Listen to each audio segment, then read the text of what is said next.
J'ai toujours aimé les petits coins de verdure. Bien que celui-ci est à peine plus grand que la moitié de mon appartement, il dispose de tout ce que j'aime. Un très grand arbre, un monument à l'effigie de personnes dont je ne retiendrai jamais le nom et un banc. J'adore les bancs, mais je ne m'y assois que très rarement. Il y a toujours des places assises qui n'ont pas été pensées pour ça et elles sont encore mieux que les bancs. D'autant plus que ce banc-là tourne le dos à la façade de mon bâtiment. Et je ne veux pas louper la vue. Loin de moi l'idée d'être un voyeur, mais j'aime contempler ce qui se passe sur les balcons de ceux qui vivent à côté de chez moi.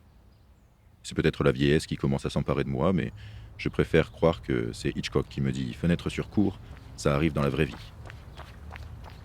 Alors parfois, j'attends quelques heures, espérant apercevoir une fantastique histoire apparaître devant mes yeux. Quand elle ne vient pas, je l'imagine. Un voleur professionnel qui s'infiltre au cinquième. Un hélico qui atterrit sur le toit. Un vieillard qui s'envole depuis sa fenêtre. Un incendie qui se déclare, digne des enfers. Un raid brutal contre Jacqueline, ma voisine du dessous.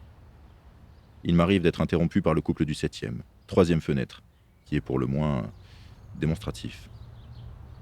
Encore une fois, loin de moi l'idée d'être voyeuriste, mais c'est agréable de voir qu'à travers ces murs, des gens font l'amour.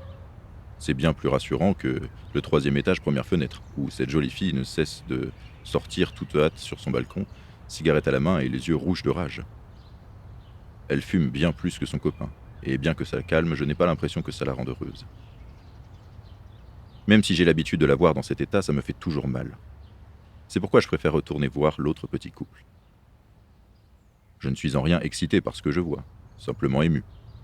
Ils se fichent de fermer leurs volets et calment tendrement leurs ardeurs affectives sous la lumière naturelle et apaisante de l'extérieur. Il est amusant de voir que sur leur balcon, pendant qu'ils se livrent l'un à l'autre, un pigeon leur tourne le dos.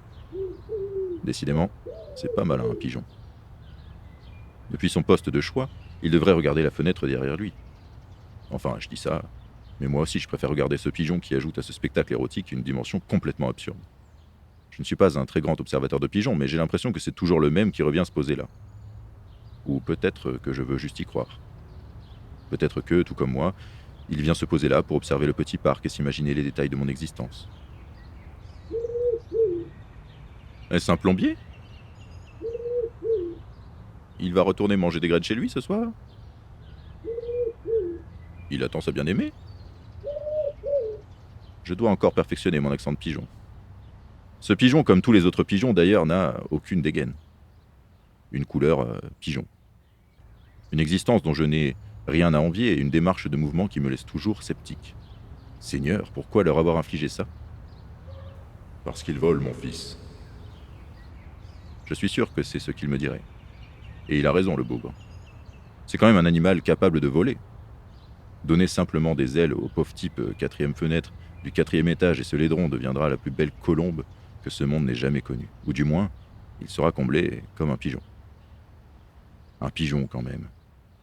Un être vivant qui, sous ses airs de comique maladroit, sait se déplacer gracieusement une fois dans les airs, se posant de corniche en corniche, allant d'une gouttière d'appartement jusque sur la gargouille d'une église avant d'atterrir sur le balcon des heureux amoureux.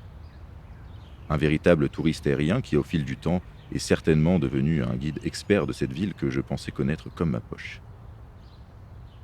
Tiens, on dirait que je l'ai troué dans la semaine.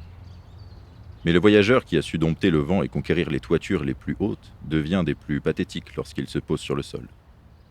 Il garde ses yeux grands ouverts et lorsqu'il se met à marcher, se met à avancer puis reculer son cou de manière ininterrompue tout en roucoulant. Je ne peux pas m'empêcher de me mettre dans sa tête. Oh, je marche super vite! Vitesse, vitesse, vitesse! C'est juste un pigeon. Alors pourquoi est-ce qu'il me fait rêver, rire et parfois pleurer? Je crois que je suis fait comme ça. À m'émerveiller sur un bloc d'appartement tout con. À être aux anges quand je sais que les gens font l'amour loin de la guerre. J'aime me dire que même ce gland de pigeon qui n'a pas eu de chance dans son existence peut se complaire dans l'idée de voler, et qu'il peut être fier de me prendre de haut. Il est libre de parcourir le ciel, de manger ce que les enfants et les vieilles dames lui offrent, et libre de s'envoler dans un endroit plus chaud que ce drôle de pays. Alors dis-moi, pigeon, pourquoi tu restes sous ce ciel gris? Qu'est-ce que tu attends pour t'envoler?